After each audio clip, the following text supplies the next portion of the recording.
So today we're going to be talking about diet tips for PCOS. I have a couple notes here I'm going to speak to. If you end up having any questions, you can go ahead and ask them in the comments. I would also love to know where you're joining me from today. Where are you located? And we're going to talk about nutrition and diet tips for PCOS. I've been getting a lot of questions as it pertains to PCOS, and this is one of the main areas to focus on. So I wanted to go into a little bit more detail for those of you who are getting started, or those of you who just need some more ideas on ways to support your fertility despite PCOS. Okay, hey, how's it going? Where are you guys coming in from? All right, so let's jump into the first one. Okay, so if you're new to any of my live videos, my name is Heather Rodriguez. I'm a natural fertility specialist. What that means is I'm an herbalist and nutritionist who specializes in reproductive health, pregnancy.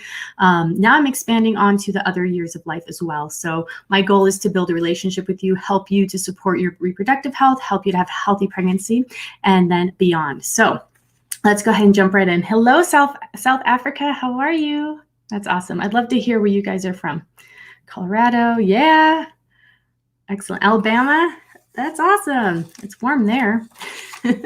Okay, so my first area to focus on when it comes to diet for PCOS. So something to consider when you're using natural therapies for PCOS is that our goal isn't to cure PCOS. Our goal is to help manage it. And it can be managed through diet because you can go on to have a healthy pregnancy, you can get pregnant, you can go on and have a healthy pregnancy despite PCOS, okay? But it has to be managed, and it's a day-by-day thing. So the first thing to focus on is understanding how blood sugar balance plays a role and how that affects your fertility when you have PCOS. So when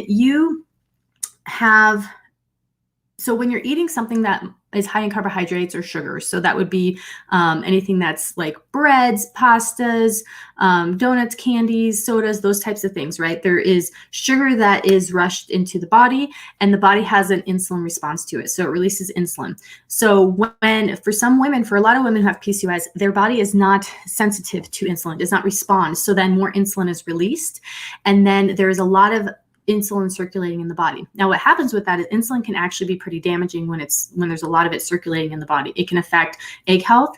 It can also affect your hormonal balance. So some women end up having high testosterone, low progesterone. Everyone responds a little differently, but it definitely causes hormonal imbalances that affect ovulation and that affect the maturation of follicle and all of that. So there's a lot of different things that end up happening with PCOS, and a lot of it stems down to helping to support that insulin resistance and that insulin response. So what we want is the body to be sensitive to that insulin and for that cycle to have a healthy response. So how do you do that? Through diet. You manage it meal by meal. So the thing is you don't have to cut out entire food groups. I know some people go all carb, no carb, or not all carb, they go no carb. Some will go keto, some will do all of that. That's not necessary. It's more about balance per meal.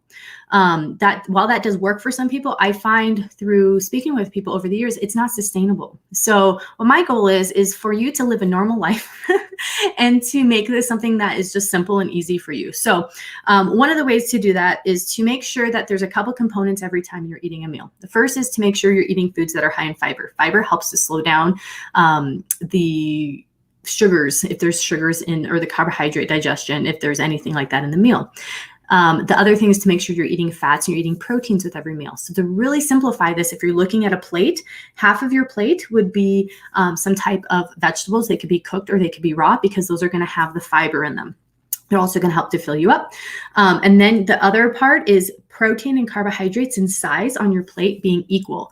So that's something that you could do so you don't have to know, okay, how many grams of this or grams of that am I eating? When you're looking at it, making sure that your protein and carbohydrates ratio are equal in visual size and that those carbohydrates are from a whole source. So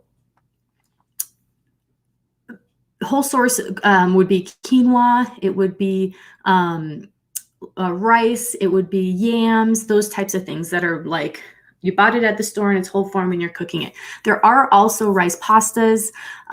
There are things like that you can have, or like whole grain breads, tortillas, those types of things. Those are definitely usable as well, as long as they have fiber in them. So flip it around and look at the fiber content. So those can all be carbohydrates that are included. Fruit can also be included. You definitely want to stay more on the track of like the berries and the fruits that are lower in the glycemic index, that are high in fiber. So apples, citrus, berries, all of those are definitely doable.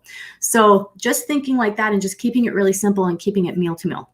Now, the other aspect when it comes to eating for PCOS is helping with cravings, because when we've gone from a diet that's high in processed foods, a lot of those foods turn into sugar. So there's this sugar addiction, and I'm completely aware of this, and I know the feeling. It's something that I'm constantly working on as well. So using tools and things to help you with to reduce those cravings is going to be very beneficial. There's different herbs and essential oils that you can use for that.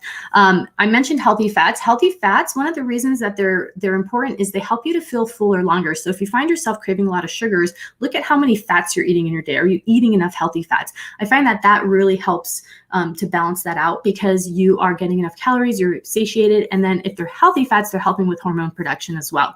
Examples of healthy fats are going to be avocados, nuts, seeds, salad dressings that are like avocado oil based, olive oil based, and so on. Okay, so those are some of my main tips when it comes to healthy eating for PCOS, finding what works for you. I do get asked a lot about gluten, and I get asked a lot about dairy when it comes to eating for PCOS. So when it comes to dairy, you're going to need to test it for yourself. The thing with dairy is it tends to be higher in sugar, and there's no fiber with it. It's not across the board. Everyone needs to quit dairy or anything like that, but you just kind of need to see how your body responds to it, or make sure you're pairing it with something that's very high in fiber. A lot of dairy turns straight into sugar in the body. If you turn around and look at the nutritional facts, you can see the sugar content of it. When it comes to gluten-free, that's something, again, that you would want to test and see if that is helpful for you. Some women, they find it helpful because it reduces inflammation. Others, they kind of don't see any difference. So there's not any hard and fast rule about that, just some things to experiment with. Now, if you're experiencing PCOS and you are wanting to support thyroid health, again, that's another thing to look into. So I hope you found some of those tips helpful. I am holding a 30-day weight loss for hormonal health workshop, and I wanted to let you know about that, because we only have 2 more days for you to join and sign up. If you're interested in that, send me a message. I can send you a link to the class that goes into great detail on what exactly that is, how it works, and how to lose weight in a very healthy way that's focused on hormonal health and helping women who have not been able to lose weight because of hormonal imbalances. Because a lot of times you're doing all the things and they're not working because the hormonal aspect's not being focused on.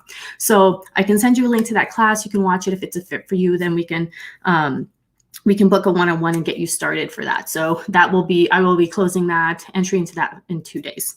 I'm going to stay on real quick for a couple of questions.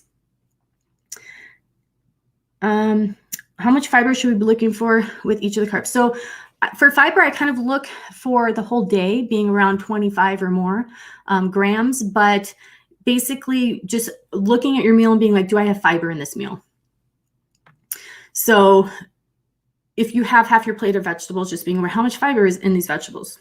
Or if you're eating the carbohydrates, how much fiber is in those carbohydrates? Just making sure there's some in every single meal. Lynette is saying she definitely feels better with dairy gluten-free. Awesome. Yeah, I've definitely heard that a lot. Hello from Bangladesh. That's awesome. Hello. Hey, Gloria. Thanks for your information. It's really helpful. I am so glad that you were finding that helpful. Hey, from Jamaica. Oh, I absolutely love Jamaica. Mika's from Jamaica as well. Hey, from Nigeria. Hello. What time is it there? What herbs are good for PCOS? Is ashwagandha safe? Does it increase testosterone? Thanks for your video. So I'm not going to go into PCOS herbs right now. I have a couple different videos on that, but you can go to naturalfertilityinfo.com. There'll be a whole guide on herbs and PCOS there. And a note on that is you definitely want this insulin aspect of it, or this diet aspect, to be the foundation, and then add herbs to that. I wouldn't just do herbs without taking care of this dietary part, because they're not going to work as much. So that's important. Hey, Nadia. Okay, great. What if I'm vegan? What can I eat if I'm vegan and want to go gluten-free? I would just sit down and write down all of your food options, and kind of make a chart of like what your protein options are, what your carbohydrate options are, your vegetable options, and kind of make meals from that. And just kind of learn, what's gluten-free, because a lot of times a lot of the fake meats are going to have gluten in them because it makes a wonderful texture in the fake meats. Can I drink coffee if I have PCOS? So the thing with coffee is, in moderation, it generally is fine for people unless they're experiencing estrogen dominance. It's been shown in studies that more than 2 cups of coffee a day does increase estrogen in the body. So I understand. I used to love coffee. I don't drink it any longer. It's way too strong for me. So there's alternatives you can start switching to. But it also can be taxing on the adrenal glands, which are part of our entire system. So it's up to you, but definitely do some research on that. We have some articles on the website about caffeine from coffee as it pertains to estrogen and estrogen balance. Is it okay to eat chicken daily if I have PCOS?